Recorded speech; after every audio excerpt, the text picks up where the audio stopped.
The question was about the Maoist movement in India. Well, it has a long history. It actually started in West Bengal in 1967. The leader at that time was Charu Mazumdar. And he was very much inspired and informed by the Chinese Revolution, which was successful in 1949. And it took the name at the time of the village where it started, Naxalbari. So it was also called the Naxalbari movement. You'll see that used interchangeably with Maoist, Naxalite, Naxalbari. They're all used interchangeably. That was crushed by the Indian government after a few years. Mazumdar was, I think he was killed. He didn't die of natural causes, did he? He was killed. No. Executed. Custodial. Oh, custodial. He disappeared in the system. No. Yeah. But it's always been there. He was under the surface. custodian. And it has gotten new energy, this Maoist rebellion. Not incidentally from neighboring Nepal. I looked into this. A lot of people think, wow, the Maoists in India saw how successful the Maoists in Nepal were and have been inspired by that. But there doesn't seem to be much connection that I know of. And there, you have comment on that? I can correct a little bit about Please. Maoist. Actually, before 1967, it's called Maoist, but there was an armed communist rebellion in the 1940s at the same time of Indian independence. 47, Right? 48. Yes, started in 45 in the present state called Andhra Pradesh, but called region called Telangana, which was under the Nizam's rule, and Yeah. there was the entire almost 40 million, now 40 million people, but a size of let's say, it's 40% of Andhra Pradesh state.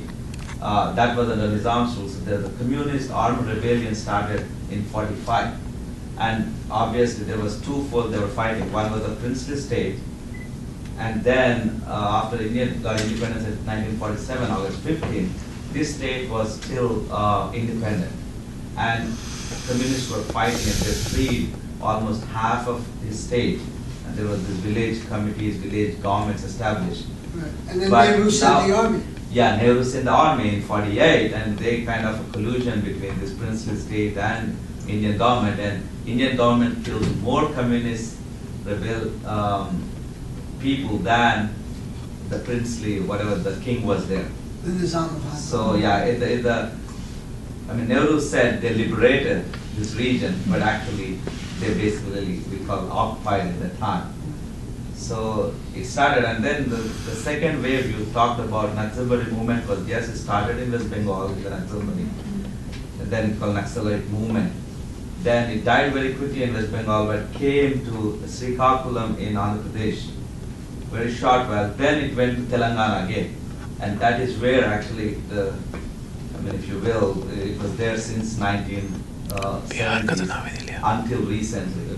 And then there is a very last 10-15 years very big brutal suppression in the state has exercised. So all the leadership moved up north, so Chhattisgarh and Jharkhand and other areas.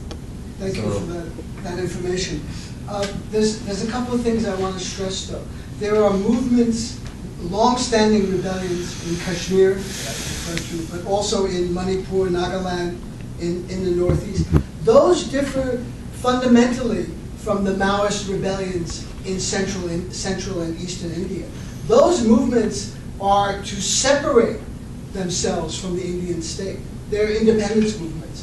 The Maoist movements in central India, in Chhattisgarh, and Orissa, and Jharkhand, and Andhra, and elsewhere, are to replace the Indian state with a Maoist communist state.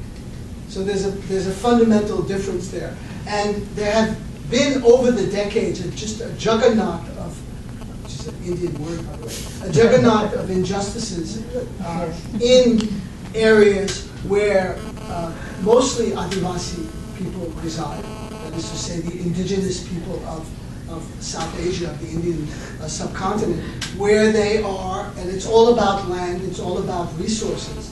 And the Maoists have been able to organize small armies, nothing on a scale yet that can really face off with the Indian Army, which has, helicopter gunships and jet planes and tanks, and one of the largest militaries in the world, I think the fourth or fifth largest in the world. But they are, being a huge thorn in the side of the Indian state, and have prevented, in some instances, the corporations moving in and looting the resources. And they've succeeded in protecting the Adivasi people in different parts of the country. I think this is a good book which will give you a lot of background on that. There's another book by a Bengali writer, it's called Red Sun,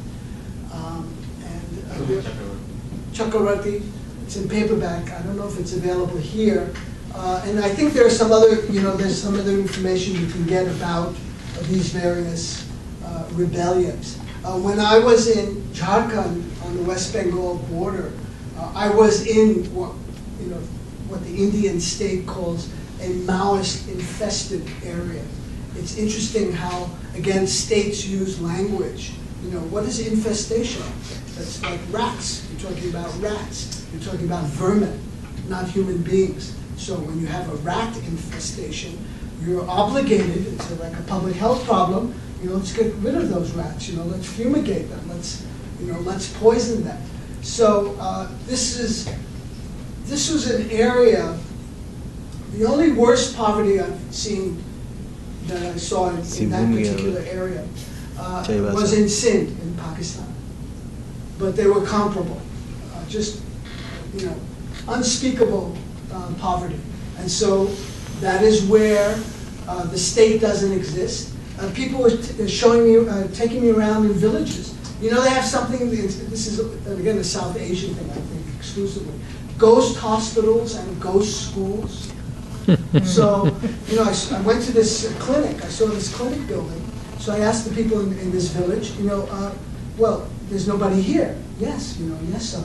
No one has shown up since the building was completed. Yet, salaries are being collected somewhere else. Schools are built. Teachers don't show up. They're collecting salaries. They're sitting in Calcutta or Patna or wherever, collecting salaries, not going to the school. Nurses and doctors not showing up at these hospitals. And so, in that kind of environment, if someone comes to you with a political message, do you like what's going on? No. Well, do you want to do something about it? Maybe. What do you have to offer? And so the Maoists have been successful in making inroads, particularly in rural areas where the scale of injustice and the scale of poverty is very, very high. And the state is basically absent, and when it's present in a very negative way. Police forces come, they behave like gangs. Stealing property, molesting women, and the like. So the contact with the state is very negative. It's not at all positive. And just to add to that, these Adivasis have actually been fighting much longer than that they fought the British. So it's been an interesting journey for them. So, though the Maoists come in, but I think they already have a tradition of knowing what has been going on. So their experience is, I think, much longer. It's, with colonization, they fought colonization. So that's a history that's not ever really shown or taught, but it's connected with what they're fighting for. Well, their voice has been repressed in India. It's only now getting a chance to, ventilate, to breathe, and it's important to get that information out from them. Not from people like us talking about them, but they speaking for themselves, because there's always this colonial relationship of who represents whom, that Edward Said talks about in Orientalism, for example. Tens of millions of Adivasis, of the indigenous people in India, have been displaced because of these various projects. So, it's a huge issue. Yeah, anyone else? Yes, sir. Great talk, Dave. Thank you for sharing your thoughts with us. I have a question about Kashmir. When you were in Kashmir, did you get a feel for what the Kashmiris actually feel about their situation with respect to their governments? Do they see a solution? What do they think is a solution to what they're going through?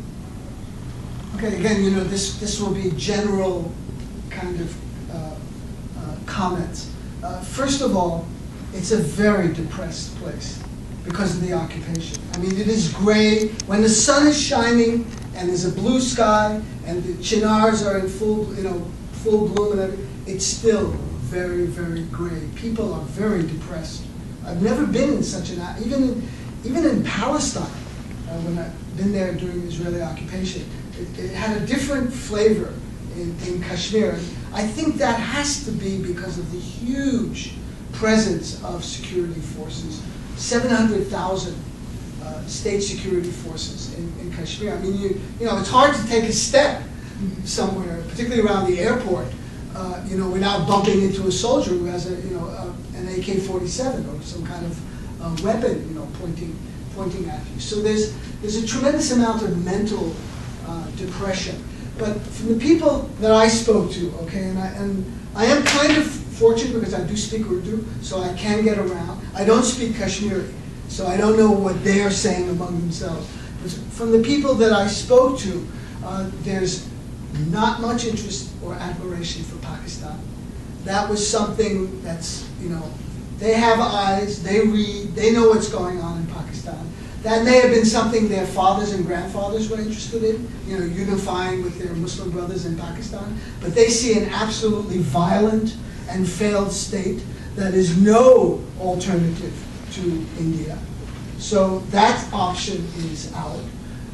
There is a collaborator class there that's doing very well under occupation. That's to say, the Omar Abdullah types and others who work with Delhi to maintain Indian rule in Kashmir. They are regarded as traitors with utmost contempt by the Kashmiris that I spoke to. Again, this is not, I didn't talk to 10 million people in the couple of weeks I've spent there, but a broad section of public opinion seems to opt for independence.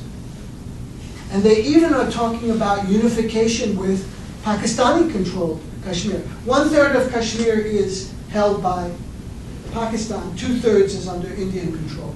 So there's even talk of that. And as Bina Sarwar told me today, boy, if there's one issue that Pakistan and India will unite on, is never to give Kashmir freedom, never to give that unification a possibility. So, that's kind of the situation now. Something very significant happened, which has again gone under the media radar, particularly here in the world's second largest democracy. And that is to say, the militant resistance has morphed into Gandhian nonviolence. Imagine what kind of defensive posture this puts the Indian state in, which never ceases to tire to remind the world that it is the land of Buddha and of Gandhi and of nonviolence. So now the Kashmiris have given up on resistance, mostly, overwhelmingly, and have been using nonviolence. They still can't get international traction. They still can't get attention. And Obama, total coward, when he appointed Richard Holbrooke, Kashmir was supposed to be part of his portfolio. He was to deal with the Kashmir issue. Obama, as a candidate, and when he was a senator in Illinois, identified Kashmir as an issue that had to be solved, as a potential hotspot where war could erupt. What happens? The Indian government, Delhi, puts pressure on the Obama administration, and all of a sudden Kashmir disappears from Holbrooke's list of things to concentrate on. So the U.S. is not helping the situation. It's just going along with Delhi, and it is not, I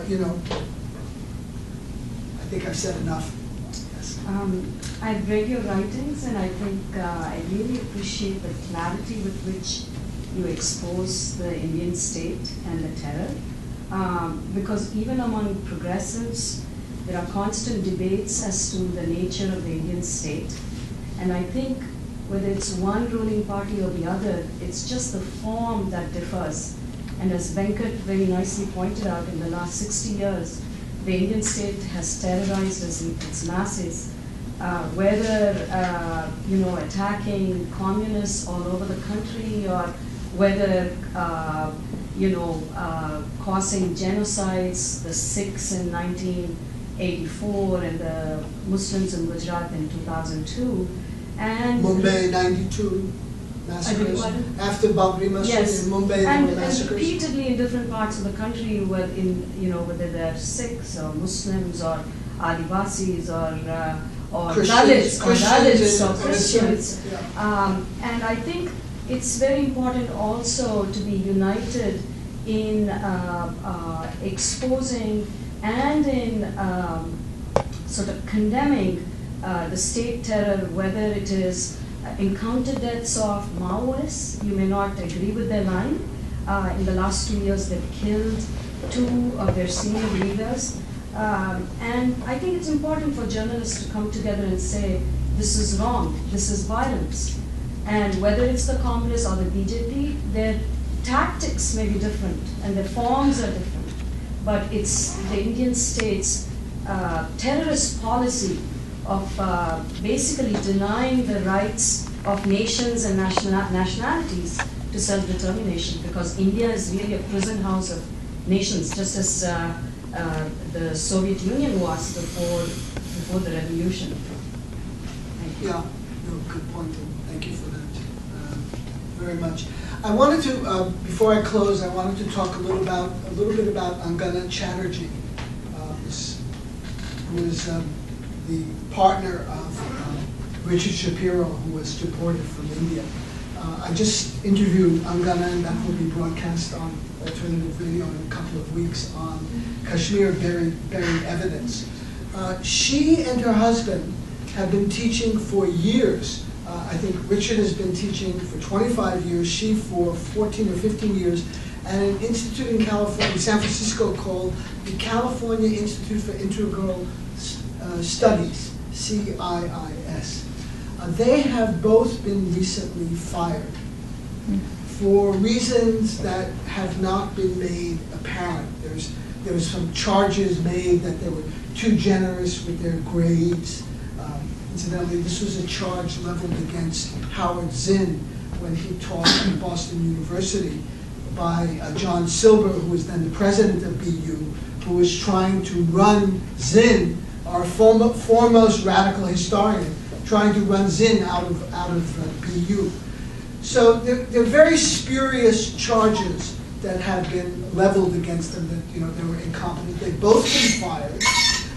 And I think this is a case of academic freedom being abridged once again. But there is a connection with Kashmir. There has to be, as my deportation has to be connected to Kashmir as well. Angana is a convener of the International People's Tribunal on Kashmir. What is that?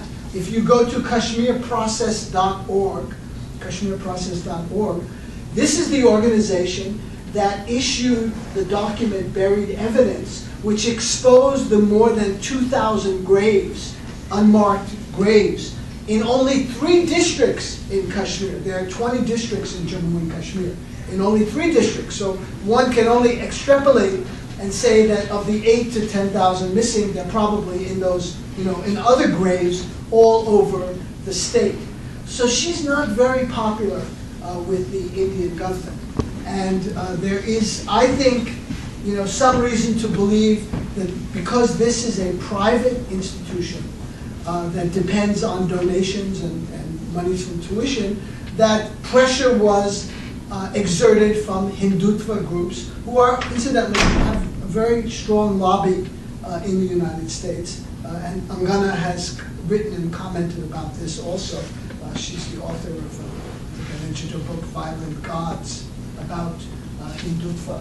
So it's a case I'm concerned about and working on, and it limits the range of and spectrum of opinion when you cannot have dissident voices, be it an MIT or Harvard or the California Institute for Integral Studies or the University of Colorado or wherever, when these kinds of actions are taken by administrations. So do pay attention to that.